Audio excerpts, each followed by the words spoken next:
want to ask you a question. How many of us have ever been a part, and those of you who are online, grab your chat and by the way, you may want to get out your notebooks because I'm going to ask you to draw a bell curve in just a few moments. So how many of us have ever been a part of a very dysfunctional organizational culture? Oh my gosh. Okay. Is there one who hasn't? So talk with me. In one word, describe the leadership culture of a very dysfunctional culture. One word. Talk to me. Distrust, fear, chaos, aggressive, disengaged. Who else? Selfish. Say that again. Disrespectful. Short-sighted. Ego. No accountability. Absent. Awesome. We're pretty much experts of knowing what they look like, aren't we? And so what we're going to do today is we're going to paint a picture of the opposite of what you've been describing. Okay? And I'm going to ask you to take out a piece of paper, and I'm going to ask you to draw a bell curve. Now, on the very end, the far left, at the bottom, I want you to write command and control. Command and control. And compliance. Command, control, compliance. On the very right, where the other curve comes down at equal extreme, I want you to write comfort, conflict avoidance. Okay? Now, what we are describing are the opposites of what a true leadership culture looks like. Now, you need to know that a leadership culture, a healthy leadership culture, the definition and characteristics of that have completely changed in the last 35 years. Before, for decades, a healthy culture was dictated by results and compliance. Results and compliance. In a compliant culture, you are not interested in seeking the input of your team. In a compliant culture, it is all about me as the leader. You with me? In a compliant culture, you are told, we do not want you to think. We're not interested in what you think. Because I, as the leader, have the authority and the most knowledge. Make sense? For many, many years, if you've seen the TED Talk that we did, the 3 pillars of leadership for many decades were authority, competence, and knowledge. Today, those things are off the charts. They're not even on the radar of what creates leadership today. Now, how many of us have ever been a part of a compliant culture where you were told what to do and we really didn't care what your ideas were? How did that make you feel? Small? Who else? Left out. Who else? Belittled. Who else? Devalued. Wow. You know, when people are in a compliant culture, it is impossible to ever feel safe. In a compliant culture, it is impossible ever to be you. You with me?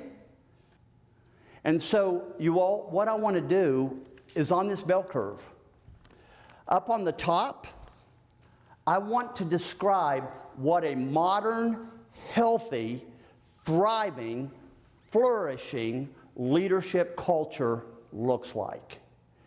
And I call them the 5 C's. I've been trying to keep it according to C's all day long. So I'm pretty proud of myself.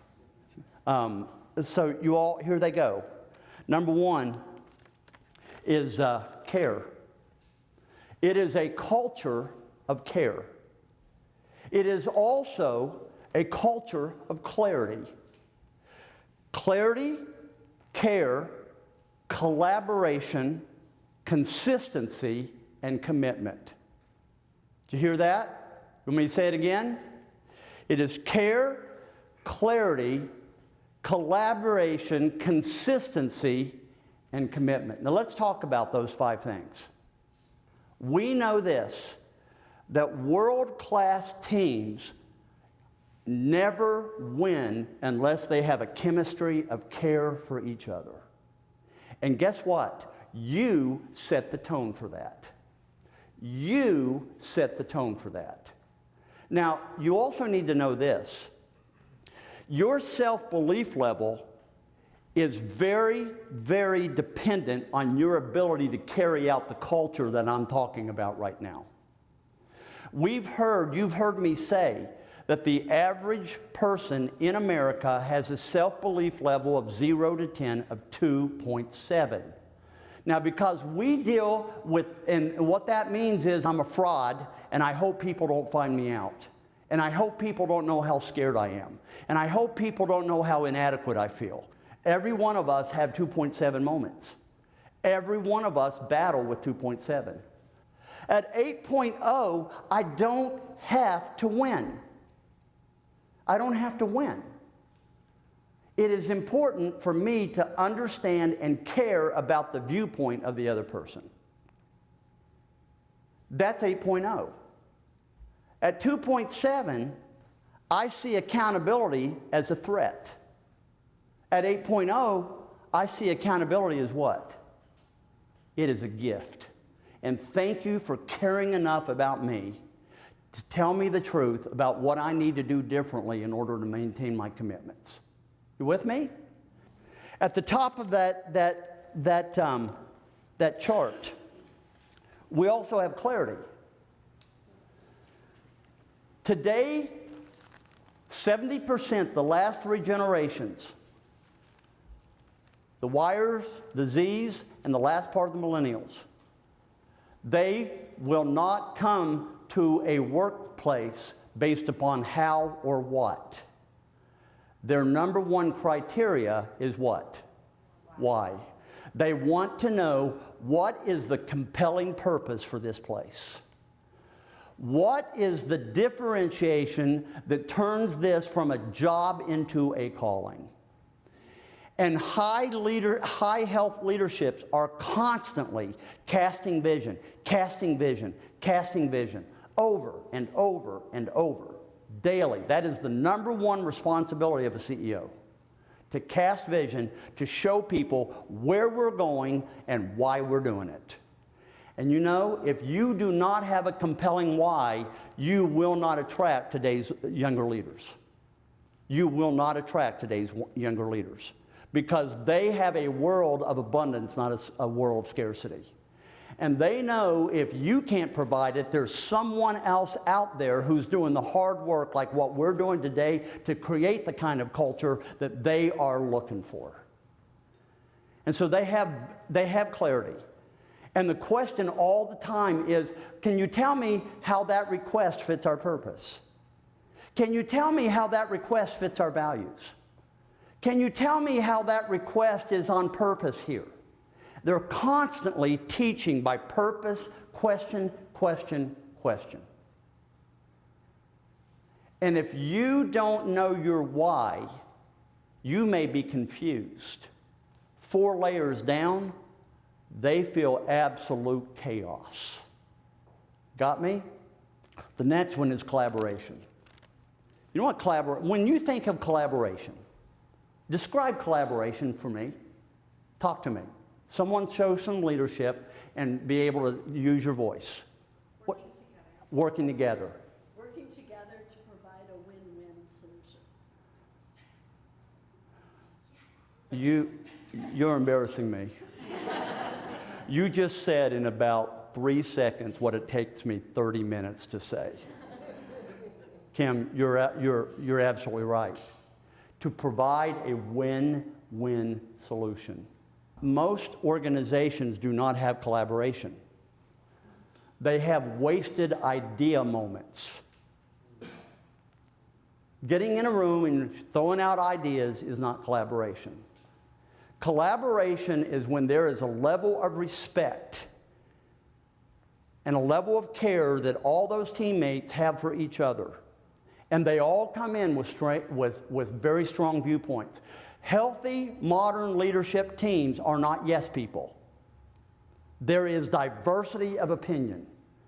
And when they get behind closed doors, there is robust discussion. And collaboration is when a team cares enough about each other, is safe enough with each other, and understands that the greatest ideas come from teams not where the leader tells 8 people what to do, but where 9 minds are coming up with ideas and they're saying, well, what do you mean about that? And they are going deep with that stuff. And you can't do that with a bunch of 2.7 leaders in the room. Let me give you 2 more very quickly. Consistency. These are cultures that walk their talk. These are cultures that if they say one of our values is respect, it is lived out every day. One of those cultures, if we say that our value is integrity, we live it out every day. And when we don't live it out, we talk about it. And we get back in line. We get back in the areas that create safety. And then the last one is commitment. High, healthy team cultures are high-performance teams. In healthy cultures, there is an expectation that if you're going to have a voice, there's responsibility that comes with that voice.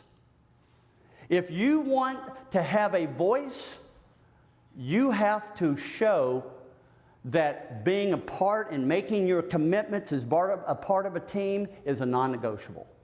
And there is a balance between taking care of people and expecting them to perform.